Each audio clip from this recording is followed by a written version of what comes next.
Have you ever come across something that looked so fucking cool, so stylish and full of artistic talent that you knew with absolute certainty that it had to suck ass? Because this is a strangely consistent occurrence to me, and it probably seems counterintuitive, but think about it like this. You know Dragon Ball Z. Maybe you haven't watched Dragon Ball Z. Maybe you don't like Dragon Ball Z. I hate anime. I cannot stand anime. Regardless, you know Dragon Ball Z. You know Goku, you know Vegeta, you know Cell and Frieza and Buu and Beerus and all that. Maybe you haven't seen Naruto, but you know Naruto and Sasuke. Maybe, somehow, you haven't seen Star Wars, but you know Darth Vader. So, as someone who reads a shit ton of comics of all varieties, when I see art like this, and music like this,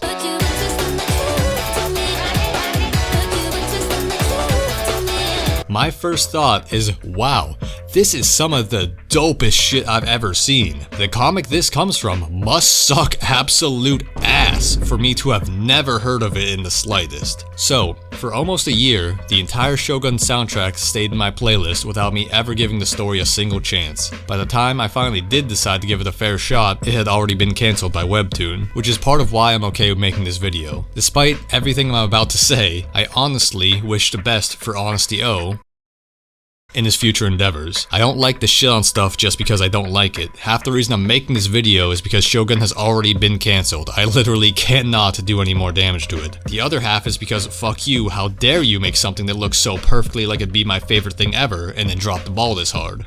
I'ma bring you with me through this journey as we question how far 10 out of 10 art and 10 out of 10 music can carry a series.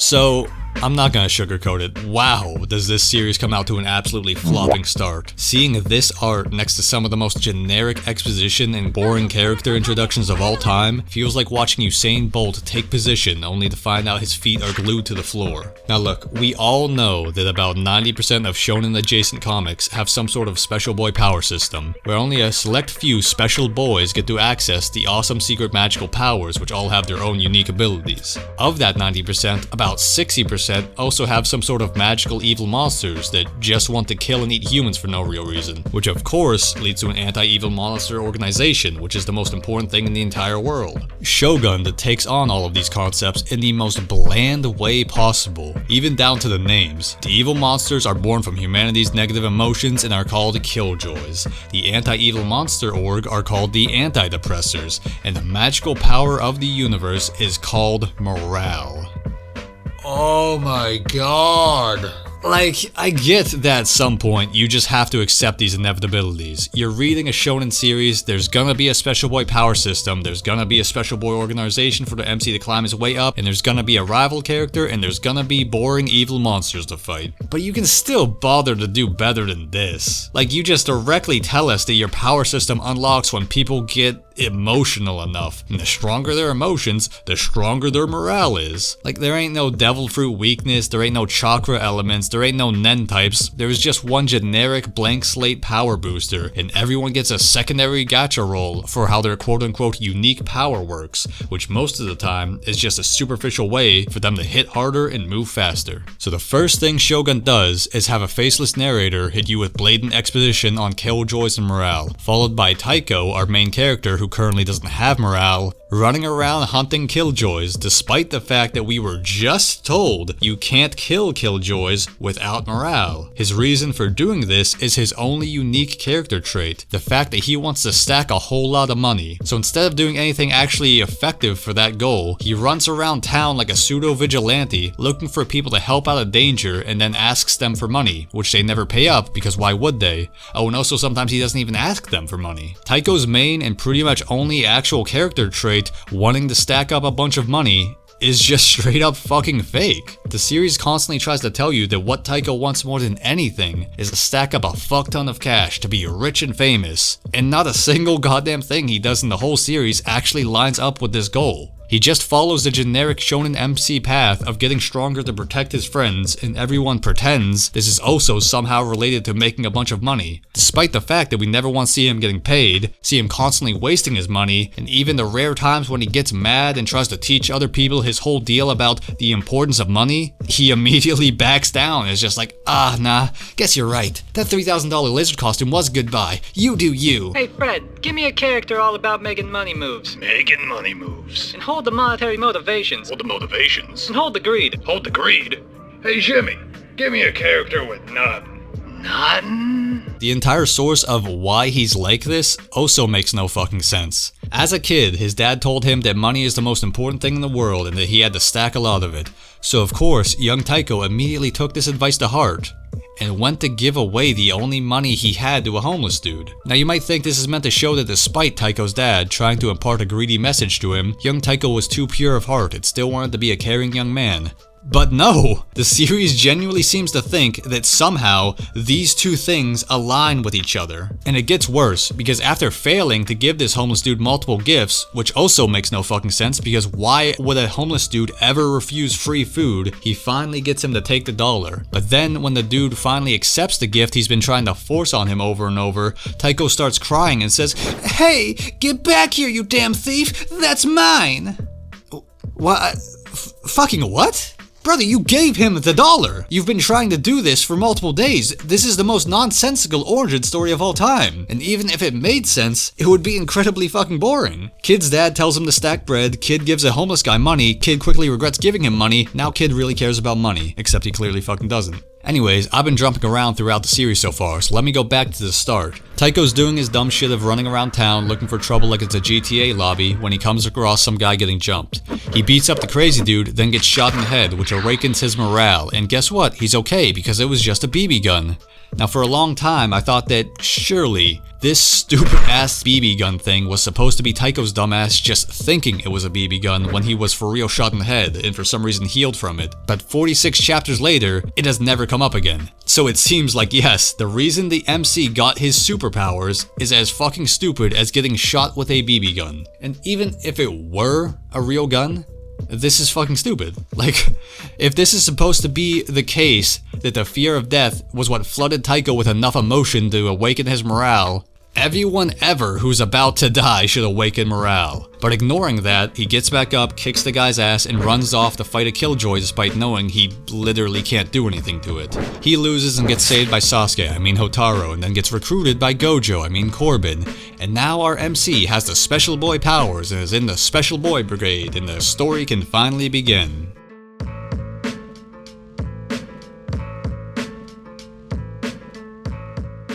Now, looking at the art and music style of Shogunned, you would think this is a punky series with a lot of grit, right? And seeing that in the early chapters, some random dude point blanks the MC, Omar Little style, feels like it'd be a hint that despite the squeaky clean surface, the series might actually be willing to get real and gritty and down in the muck. But not fucking really? Like, there's drug dealers and kids slinging dope and children getting killed, but the series keeps the same fucking fairy tale tone basically the whole time. It's so fucking weird. It feels like we're walking around the Hidden Leaf Village and some dude is selling actual crack cocaine, and then Naruto tells him, "Hey man, you shouldn't be doing that stuff. It's super whack, you lame-o. Go turn yourself into the Hokage immediately. Date bio."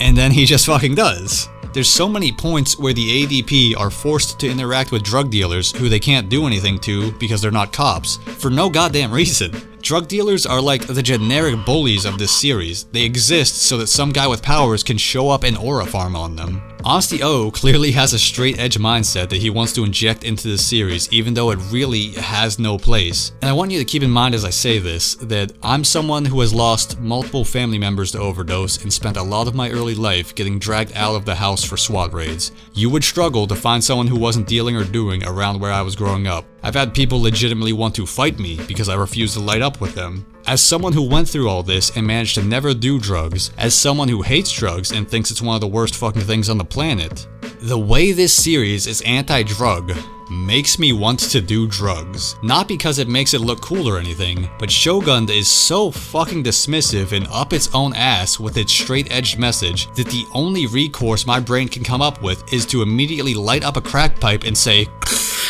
fuck you, you elitist prick. It is so fucking condescending that I'm genuinely expecting Taiko to drop a slur every time he comes across one of these guys. I feel like Shogunned has to be partially funded by fucking Dare, because I cannot comprehend any other way it made sense to sprinkle these little corny ass winners don't do drugs breadcrumbs into the story. Imagine if the Super Mario you go to hell before you die speech was actually part of the show and it kept coming back up, because every now and then, Mario and Luigi ran into a Koopa Trooper who was selling heroin. Like, the drugs never come up for any meaningful plot purpose, there's just a bunch of losers around town selling them, and the losers selling them just immediately get beat up and then they get arrested and then we go back to dealing with killjoys. But the worst part of the weirdly tone-deaf whiplash of the series doesn't even come from the random drug dealers or the kids being made to sling drugs. It comes from the numerous children getting murdered throughout the first arc. Now you can have kids getting killed in your story. I even applaud you for being brave enough to go there, especially in a series that otherwise has the edge of fairy tale. But the numerous kids who are getting killed are basically just used as fodder for the bad guy to get more minions to send out the heroes. You might think this is to really hammer home what a piece of shit the villain is, how little he cares about what he's doing or who he's hurting, but not really. Or at least if that's the purpose, it just doesn't do that. It really doesn't feel like anyone cares all that much. The worst example of this is the mother of one of the victims the story focuses on for a little bit, and she gets it twice. Okay, so let me bring you into this the way Shogun tries to present it first off. I'm being very brief here, but essentially, this guy named Regalo is going around turning people into killjoys under his control with something called the Weeping Palm. This kills them, they don't come back. This woman's son is one of the victims, and being that she just lost her child, ADP agents are on standby because a killjoy will almost certainly form out of her grief. Taiko shows up and, oh wow, he saw what happened and promises to catch the killer. The killjoy forms, Taiko and Eren kill it, and then Taiko comes back to be like, I promise, I'll get that Regalo son of a bitch, just sit back and believe in me. And wow, big happy shonen protag moment. Which works. If you don't think about the mother's perspective for like a single fucking second. Because she's walking around town. Her son is gone, and she's just lost in trying to grieve. Some animal mask wearing fuckasses in suits show up and basically just pace around her for a half hour going, yep. Another day dealing with this shit. I don't get paid enough for this crap, I need a raise. And start tearing down the missing posters of her son. Some ADP rookie who has literally had the job for like 2 days shows up. Everyone's just standing around this grieving mother, son freshly dead, talking about her like she's a fucking object. And then this 18-year-old kid says, stand back fellas, I got this. Treats her like a child throwing a tantrum, and hits her with, oh, I saw your son die, but don't worry, I got a grudge with the killer. I won't let him get away from me, believe it. Get the fuck out of my face, I will burn the earth to cinders, are you fucking kidding me? This is the most egregious form of tone-deaf MC going unpunished I've seen since Gear 5 Luffy casually laughing while bouncing atop corpses. Taiko has the absolute worst ping-ponging between dopey smiles and seriousness I have ever seen in my life. The series is so obsessed with making sure he gets as many Aurafarming moments in as possible that Taiko just comes off as psychotic.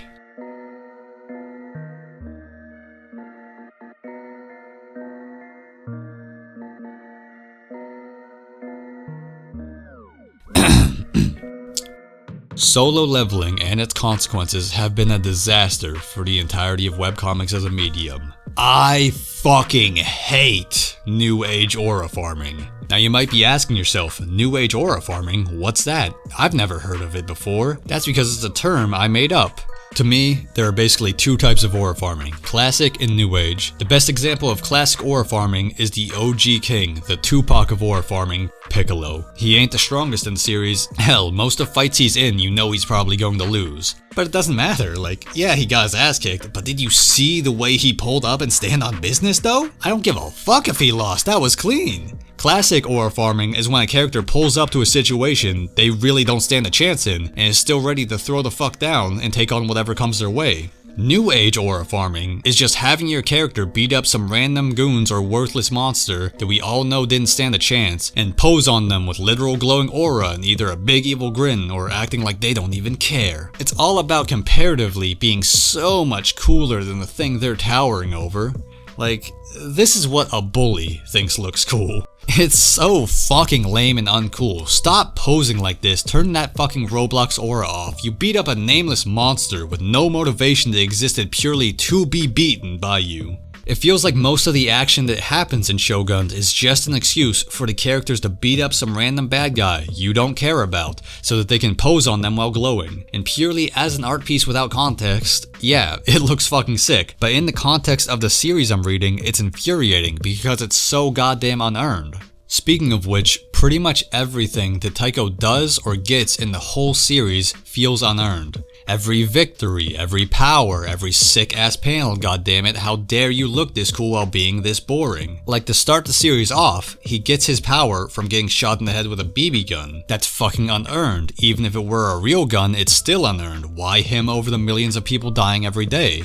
Then he gets hit with Regalo's Weeping Palm, which turns people into killjoys, but is immune because he subconsciously used his inscription, which he just got yesterday, which is to manipulate his bones in some fucking how that makes him the Yuji to Regalo's Mojito. Completely unearned, even if it made sense, which it doesn't, he gets to be immune to the sheer fucking luck of his random inscription. Also, somehow, the Weeping Palm implanted a super strong, final level, tier 5 killjoy inside of him, which gives him incredible powers, at least until the series starts trying to backpedal and saying, oh wait, no it doesn't, it was totally Taiko the whole time. It honestly feels like Osteo wrote the series, then saw comments from people saying it's lame as hell that Taiko's strength comes from some demon implanted inside of him, and tried to backtrack and say, oh no dude, the demon isn't doing anything, he's just sitting in there. Well, if it's not doing anything, why the fuck is it there at all? Even pretending the top level demon implanted inside of him is just sitting there doing nothing, his strength is so fucking unearned. Like, it might even be more unearned than if the demon was the source of his powers, because within a week of unlocking these powers, he's having multiple Dragon Ball Z cloud-splitting building smashing battles and walking away both the winner and relatively unharmed. Everyone in the series is on Taiko's side from the jump, aside from the bad guys and one random dude who basically does nothing about it. I've kind of been all over the fucking place with this video. Usually I try to follow along with the story to show you how things progress with it for better or worse. But the problem is, outside of a bunch of key low points, Shogunned is just dreadfully boring. And most of the key moments aren't disgustingly bad, but it's just that they pile up on top of each other. So what you end up with is a series overall starting below the bar, being slowly dragged down little by its mistakes. So I'm gonna try to finish things off with what is both the highest and lowest point of Shogunned as a series.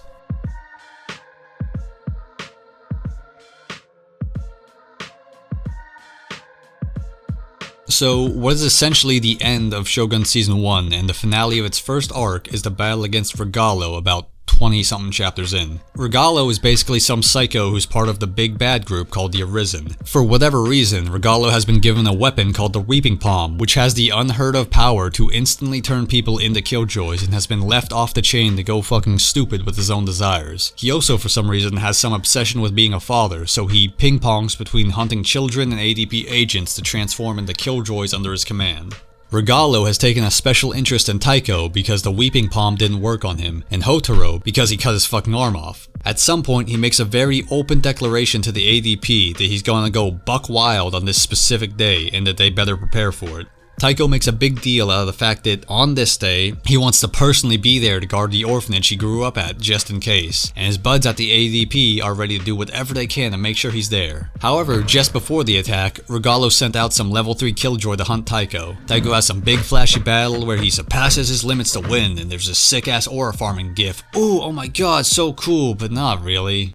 You see, killjoys are basically the pure, distilled form of my problems with generic monsters and shonen type shit. I don't fucking care about them. The Grim in Ruby, the Hollows in Bleach, hell, even the Sea Kings in One Piece. You can make them look as cool as you want and try to say they're super duper strong all you want. I don't fucking care, because they have no personality, they have no actual motivation. They are just a fucking wall that the protagonist is going to smash through. It can be a sick ass wall covered in dope looking graffiti, and the characters can pull off an SS plus stylish level super combo on it, but I really don't fucking care. We all know they were going to win. The only way you can make me give a fuck about your monsters is to give them actual motivation and personality like Jujutsu Kaisen, or show me they're an actual fucking threat like Chainsaw Man. Telling me they're a threat doesn't make them a threat. They have to actually kill or at least deal lasting damage to important characters. If not, they are just fodder. No matter what abilities you give them, no matter how cool they look, no matter how tough the protagonist says the battle was afterwards, they are the definition of fodder who is here to lose as a stepping stone to make the protagonist look good, and that's a waste of my fucking time. 1 finger, 2 finger, 3 finger, 4. Why the fuck would I care about a Killjoy when every single one of them has a 100% loss streak against any named character? You can sit there and tell me all you want how tall Mount Everest is and how many people have died on it. I still see the picture of the giant fucking line of hundreds of people waiting for their turn to take a picture at the top. Killjoys are basically the only thing they ever fight throughout the whole series, and as a consequence of this, every single fight is super lame and unsatisfying because no one gives a fuck that they just killed 2 Fingers People Eater number 1892 and unlocked a tactical nuke thanks to their giant flawless kill streak. The only exception to this is Regalo, and even then, the only time he fights anything that isn't literally faceless ADP agents or powerless children, he loses a fucking arm and has to run away. Still, Regalo is easily the best villain in Shogunned, which is a lot like being the strongest man on a deserted island. There really is no competition, but unlike the endless Killjoys, at least he has fucking something. The climactic fight with Regalo happens when Taiko wakes up after his fight with the level 3 Killjoy to a message that Regalo has already gotten to the orphanage and killed everyone there. Now pause, put a little pinpoint here, reverse the ticker. Oh, 2 points for Shogun because this is actually a fucking sick plot point. Setting up the generic anime I'm gonna protect my family at all costs moment and then shattering it with a text that they're already fucking dead is actually an incredible emotional jolt. But unfortunately, Osteo throws up the alley-oop with this plot point and essentially just walks away from it. The way it's handled completely deflates the amazing tension that was built up. Things start off with Hotaru already there while Regalo is holding the last kid hostage before Taiko swoops in and saves him, and immediately all the built up tension is fucking ruined as Taiko's bipolar bullshit kicks back in and he's smiling and yelling like Kid Naruto while standing right in front of the orphanage where dozens of people he cares about were just murdered. You could try to argue he's smiling and keeping it together for the kid, except the kid clearly fucking hates seeing someone acting like a goofball while the murderer stands right fucking there, as he should. But that isn't even the case either, because even while talking to Hotaru, Taiko's like, heh, don't forget our bet. I'll be the one to take Regalo down first. Believe it, you are standing atop the corpses of children that you swore to protect, you fucking psycho. Like, imagine if during the Yuji vs Mahito fight that this is clearly inspired by, Yuji kept fucking grinning and smiling and joking around right after Mahito did all that shit that he did. The reason Yuji vs Mahito is so fucking good is because they've built up the tension with Yuji's suffering and rage to a fever pitch. He has surpassed anger and is laser focused and locked in. Nothing can shake him from taking this motherfucker down. This should be Taiko's moment to do away with the bullshit and absolutely lock in, or at least go apeshit on this child murdering motherfucker, but it just feels like another fight because it constantly backs out at the last second in favor of trying to have a Naruto talk and Aurafarming contest over and over. The other thing that ruins this fight is that Shogun tries to present it as a clash of ideals. That these two strapping warriors are having a dialogue, communicating the very depths of their souls to each other with their fists, coming to understand one another as true beings. He killed 20 kids. This is not a fucking clash of ideals. This is Taiko fighting for his life because this psycho wants to kill him and everyone around him. This is the exact opposite of a clash of ideals, and the fact that Taiko is even willing to hear anything this son of a bitch has to say is ridiculous. It's so weird to see a fight that is so clearly inspired by Yuji vs Mahito mangle every single thing that was good about it so horribly. The entire reason that battle is so good is because Yuji constantly rejects any of Mahito's attempts to make it some grand clash of ideals. Yuji steps the fuck up and says, okay, this is what you are, I accept that, and now I'm going to kill you. Yeah, sure, I'm a hypocrite, you and I are the same, I have only myself to blame, cool, yeah, sure, whatever. I'm going to kill you. It's that simple. This is the worst case of the art not matching the story in the whole series, because it's drawn as if Taiko has lost his shit and is in pure murder mode, yet he straight up says he isn't ready to kill and is asking questions like he sympathizes with Regalo and doesn't even want to be fighting him. Like, does this shit match up at all to you? Is this the look of I want to get to know you better? This fight becomes so much better if you just cut out all of the dialogue. Even if you somehow buy into this clash of ideals idea, they're just saying the stupidest, most obvious shit ever. That orphanage. It meant something to you, didn't it? Yeah. No shit, you fucking know this. The entire reason you attacked it was to piss him off. Like, what the fuck is this? The whole reason Regalo attacked the orphanage was because he knew it would piss Taiko off, and now he's like, now I understand. It's the dead kids that you're upset about. Heh, you're so selfish. What are you fighting me for? Fame? Glory? Acceptance? What the fuck are you talking about? He's fighting you because you're a murderer who's trying to murder him, who just murdered an orphanage that he came from. Shut the fuck up with this pretentious bullshit and just throw hands. How can you fumble this setup so fucking hard? Taiko versus Regalo is so fucking bad, man. It's ridiculous. Because it had such a good setup that I didn't even think it was possible to fuck it up. The only part where it gets good is near the very end, where Honesty O seems to suddenly remember, oh right, the whole reason for this fight is that Taiko wanted to protect this orphanage, and stops trying to pretend this is some grand disagreement in philosophy. Mr. Sagan was a janitor at the orphanage that had a close relationship with Taiko and most of the kids there. After Taiko gets his ass beat by Regalo, the killjoy of Sagan shows up to finish the job, injecting him with some fucking killjoy venom or whatever. Taiko realizes he's fucked up, and he's not ready for a fight to the death like this, and he retreats into his mind palace, where the killjoy offers to give him the power he needs to defeat Regalo. Oh yeah, I forgot to mention, Taiko made some kind of deal with the Killjoy to not give him power anymore. Even though later the series tries to claim he totally was never getting any power in the first place, and it was totally all Taiko the whole time. So now that Taiko's on the brink of death and at the edge of despair, he's forced to face the reality that he doesn't have the strength he needs to protect the things he cares about. He hasn't even had this power for a week. He's forced to accept help, with the only cost being that it won't be his own strength that saves the day. And then he just says, no, never. I'm the bestest and strongest and I got this. And he gets up with his own strength and he ejects all the paralyzing venom with his bone powers because that makes any fucking sense. And he goes even further beyond to defeat the bad guy and whatever. Fuck you, you boring Mary Sue. Go ahead, get up and just fucking win again and pretend this is somehow still in line with your single fucking character flaw of being obsessed with money. It's been less than a week since Taiko got his powers, by the way, and he's done absolutely no training of any kind, and absolutely all of this is 100% his own power. He's just that awesome. Wow, what a cool fucking guy. It's no wonder literally everybody loves him. How the fuck did you make me root for the child murderer? And not because he's cool, because I despise the idea of this little fucker getting yet another victory out of meta-nepotism that the story will then pretend he earned on his own. Yes, I said meta-nepotism because you can either admit that his powers come from the Killjoy and his strength is entirely unearned in the universe, or you can admit that because he's the main character, he gets to be as strong as he fucking wants whenever and his strength is entirely unearned narratively. Every fucking step of this fight feels like Honesty O setting up the sickest alley-oop possible and then just fucking smacking it down in favor of the blandest outcome possible. For God's sake, let Taiko be flawed. Let him make a genuine mistake that is actually his fucking fault. Let him have to deal with actual consequences. Let him do fucking anything to earn a victory aside from really wanting to win.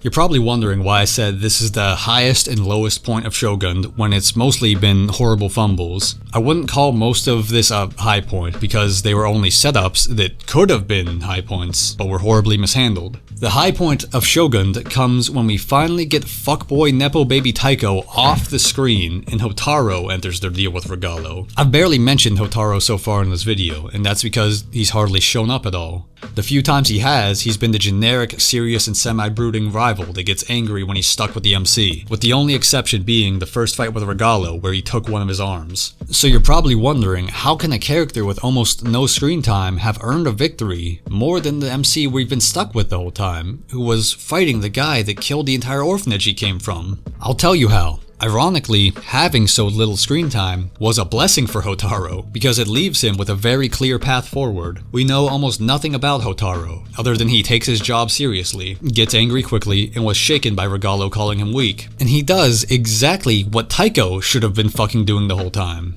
He doesn't pretend there's some grand argument behind their battle, he doesn't try to have a dialogue with Regalo, he doesn't ping-pong between not taking things serious and going apeshit, he doesn't crumble into tearful terror and then randomly bounce out of it. He is locked the fuck in. Fuck you, fuck what you think of me, fuck what you think of yourself, you're a problem and I'm just going to handle you. It's that simple. Look, fuck you, fuck the plane you flew in on, fuck them shoes, fuck the socks with the bell on it, fuck your gay-ass fairy faggot accent, fuck them cheap-ass cigars, fuck your yuck-mouth teeth, fuck your hairpiece, fuck your chocolate, fuck Guy Ritchie, fuck Prince William, fuck the Queen. This is America. My president is black and my Lambo is blue, nigga. Now get the fuck out my hotel room. And if I see you in the street, I'm slapping the shit out of you. Now there's a bit more to it, like Hotaru revealing his own inscription, which is that he essentially has so much hatred that it's formed his own killjoy that he keeps within his sheath, or overcoming his usual anger in order to stay focused on the battle and other things. But the summary is that Hotaru's victory actually feels earned, narratively and in-universe. I'm cutting it short because despite being pretty fucking good, it's also fairly short and simple, and also because this video was supposed to be a shorter video and it's already stretching to 20 minutes. But most importantly, because I need this last part of the video to talk to you about Corbin, the biggest fucking bum in history.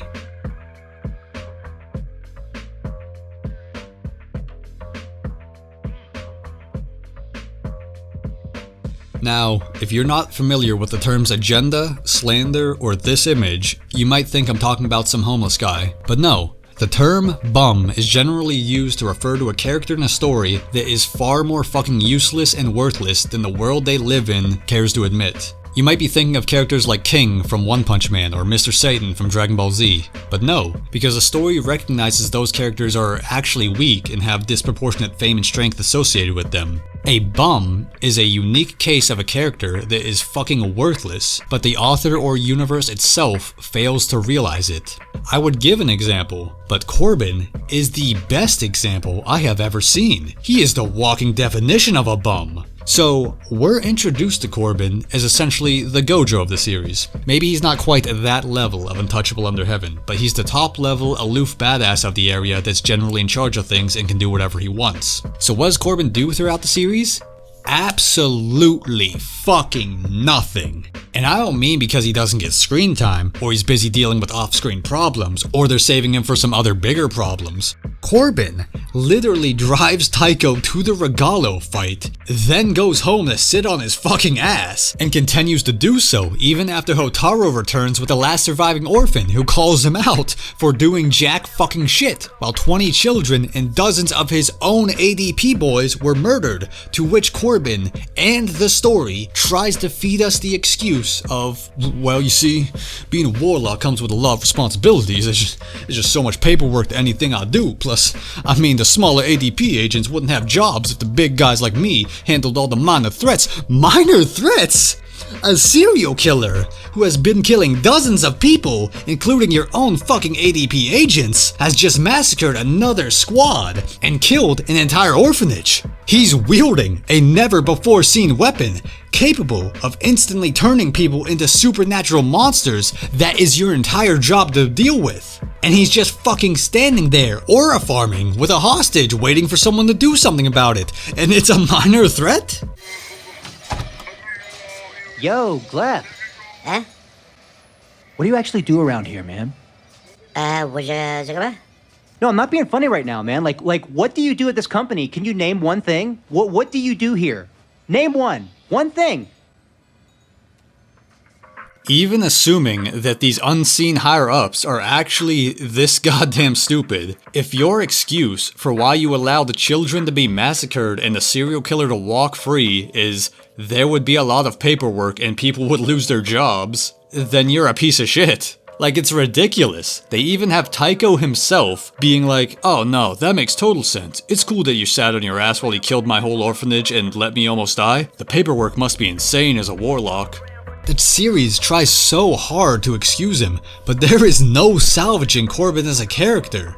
He is an unredeemable fucking scumbag, especially since he does actually show up at the very fucking end to save Hotaru from the Killjoys Regalo summons as he dies. Oh, so when your rookie's at risk, you can say fuck the higher ups in the paperwork and get out there to handle business. But when it's just some random kids in an ADP squad being killed, man, I don't want to deal with that. This pink-haired Bakugo wannabe is one of the most infuriating characters I've ever seen, because the series tries to pretend like he's actually still a cool guy, and is in any fucking way justifiable. It's like Superman sitting there while some guy mows through a hospital with a flamethrower and says, well, if the big guys like me handled everything, the smaller members of the Justice League would never get a chance to get the fuck out there or take off the cape. And you wanna know what's really fucking stupid? The one possible excuse he might have of not being able to get there in time doesn't work. Because Corbin's main power is lightning speed and teleportation. Like, rotten hell.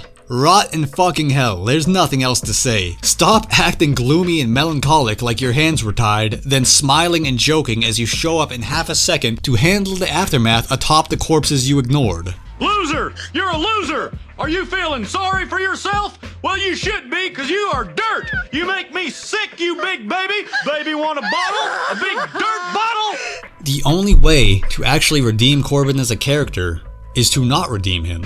He has to be a Makima level psychotic manipulative bastard who let that shit happen on purpose to make Taiko and Hotaru stronger, and give an Erwin Smith speech where he stands by his decision and says, yeah, I let those kids die. I sat right here in my comfy office with the AC on my ass, feet up, watching House MD, waiting for Taiko to wake up to send him in next, and after Hotaru came back, I sent his ass back to the battlefield, and I'd do it again. Hell, I liked it. I loved it.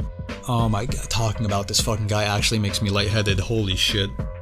All in all, Shogunned has some of the best art you'll find on Webtoons, incredible music, which is a category most comics don't even have, and a story that is completely incapable of tying its own shoelaces, so it constantly trips and falls on its face the rare times it steps away from the generic shonen formula. I hope that making it was highly profitable and very fun for Honesty O and got him some good connections. And I really hope his next series, Sky Scorer, is actually good, because if he can just keep his shit together in the writing department, he will legitimately take over the world. I'm sorry this video took so long, but I don't make videos just because I need revenue or sustained viewership. If I don't feel passionate enough about something, I just ain't making a video on it. That, and I've been working on a lot of my own shit. If you want to check it out, join the Patreon where you can give your own series recommendations for the end of videos, such as these. The first one comes from Haunted Daily, who recommends the manhwa, Knuckle Girl. It's about a young woman who has had a rough life and uses boxing as an escape. However, when her sister is sexually assaulted and nearly killed, she begins to fall down a path of vengeance, trying to find the culprit when the police fail to. But along the way, she discovers that she didn't know her sister nearly as well as she thought. If you want to check it out, there's the original manhwa, a reboot manhwa called Knuckle Girl Reloaded, and even a live-action series. The second comes from One Grumpy Lumpy, who recommends Firewood by Slimy Goo on Newgrounds. It's about a group of young kids getting up to mischief and finding a bracelet that grants them telekinetic powers. At first it's nothing but awesome, but things quickly begin spiraling out of control. It honestly kinda reminds me of the movie Chronicle, but with a slightly lighter tone. However, don't go in just expecting a fully wholesome series here. Finally, a recommendation from me, Shark, which I know I already made a video on. However, since that video came out, the series has received hundreds of new translated chapters. I made a post about the translation getting continued, however the series seems to have been moved around a lot since then. Currently, it seems like the best place to read it is on a site called Manga Drama, so make sure to check it out since shit's getting crazy.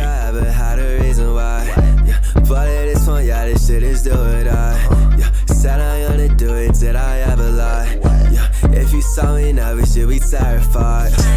Terrified. Terrified. If you saw me now, we should be terrified. Take a fucking look, got you terrified.